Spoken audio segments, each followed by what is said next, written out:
Hello बच्चों, कल आपको अशुद्ध धातुओं का शुद्धिकरण की विधियां बताना स्टार्ट किया था हमने। तो आज के लेक्चर में इसको आगे बढ़ाते हैं। कल हमने आपको दूसरी विधि कराई थी वाष्प अवस्था विधि।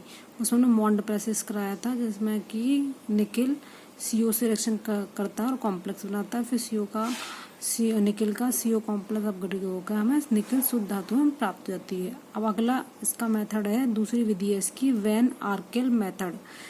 यह विधि जिरकोनियम तथा टाइटेनियम में ऑक्सीजन तथा नाइट्रोजन की अशुद्धियों को दूर करने में अत्यंत प्रभावी होती है। अगर आपसे पूछे ऑक्सीजन तथा नाइट्रोजन अशुद्धियों को दूर करना तो किस प्रोसेस का हम यूज़ करेंगे, तो वैन आर्केल मेथड होता है। इसमें क्या होता है, जिरकोनियम टाइटेनियम आयोडीन से रिएक्शन करेंगे, जिरकोनियम आयोडाइड और टिन आयोडाइड बनाएंगे। ये अशुद्ध धातुआं होती हैं, जिसमें अशुद्धियाँ जो होती हैं हमारी को अलग किया जाता है। और फिर ये जो बने हैं कॉम्प्लेक्स, जो बने आपके कंपाउंड जो बने हैं, उनका अपघटन हाई टेम्परेचर पर करके हमें शुद्ध जिरकोनियम धातु, शुद्ध हमें टाइटेनियम जिरकोनियम धातु प्राप्त हो जाती है। और अगली विधि है आपकी, यानी कि अशुद्ध धातु शुद्धिकरण की अगली विधि है आपकी भास प्रवस्था के बाद आपकी अगली विधि है मंडल परिष्कर विधि। इसे जोन रिफाइनिंग मेथड भी बोलते हैं। यह विधि धातु की गलित तथा ठोस अवस्था में अशुद्धि की विलेयता के अंतर पर निर्भर करती है।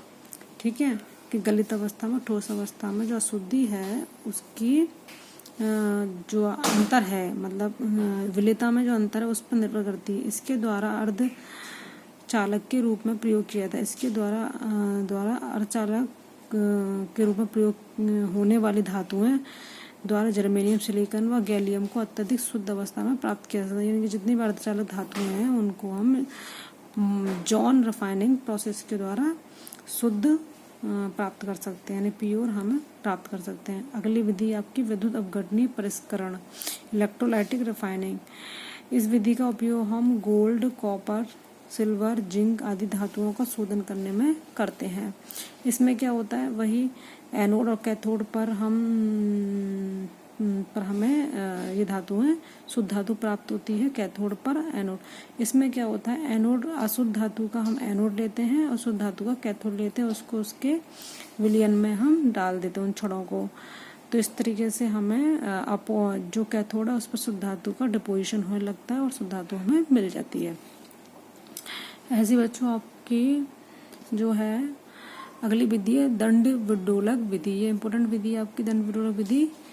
जब शुद्ध धातु में अपने ही ऑक्साइड की अशुद्धि मिली होती है तो धातु का शोधन पोलिंग विधि या दंड विडोलक विधि द्वारा किया जाता है। इस विधि में परावर्तनीय भट्टी के चूल्हे पर रखकर पिघलाया जाता है। ठीक है, पिघली हुई धातु को हरे बांस की लकड़ियों द्वारा चलाते हैं। हरे बांस की लकड़ी हाइड्रोकार्बन गैसें जैसे मीथेन, ईथेन, इथिलीन आदि उत्सर्जित करती हैं, जिससे ऑक्साइड अशुद्धियों का अपचयन हो जाता है। अब आपकी खरपरण या क्यूपिलेशन मेथड में क्या होता है, हम कब यूज करते हैं इस मेथड का, कि जिन धातुओं में धातु की तुलना में अशुद्धियों का ऑक्सीकरण अधिक सरलता से होता है उनका शोधन इस विधि द्वारा किया जाता है बच्चों। ठीक है, यानी कि जिन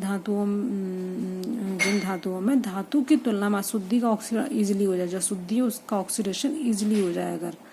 ठीक है, अगली विधि आपकी वर्णलेखनी विधि, जिसे हम क्रोमेटोग्राफिक मेथड बोलते हैं। यह विधि जो होती है एडजॉर्प्शन मेथड पर या एडजॉर्प्शन सिद्धांत पर आधारित है, अधिशोषण पर। इसमें एक विधि पढ़ते हैं हम स्तंभ वर्णलेखनी यानी कॉलम क्रोमेटोग्राफी। इसमें क्या होता है, एक कांच की आपकी नली नुमा जो होती है ट्यूब होती है, कांच की एक ऊर्ध्वाधर नली में एल्यूमिना यानी कि अधिशोषक को भर लेते हैं। ठीक है, इसमें हम अधिशोषक को भर लेते हैं जो कि एल्यूमिना के रूप में है, एल्यूमिना है। अशुद्ध धातु को द्रव अवस्था में अधिशोषक के ऊपर से डाला जाता है। फिर इसमें हम क्या करेंगे, अपनी जो अशुद्ध धातु है उसके विलयन को इसमें डाला जाएगा, यानी कि बैंड्स बनाए जाते हैं अधिशोषक के। तो जिसमें अशुद्धि अधिशोषक पर रुक जाती है, अशुद्धि तो यहीं पर रुक जाती हैं, वह शुद्ध धातु बाहर निष्कासित हो जाती है और शुद्ध धातु क्या हो जाती है, हमें बाहर मिलने लगती है। शुद्ध धातु को एक पात्र में हम क्या करते हैं बच्चों, एक पात्र में हम एकत्रित कर लेते हैं। तो इस तरीके से आपकी ये सारे मेथड जो है खत्म होते हैं। कल से हम अगला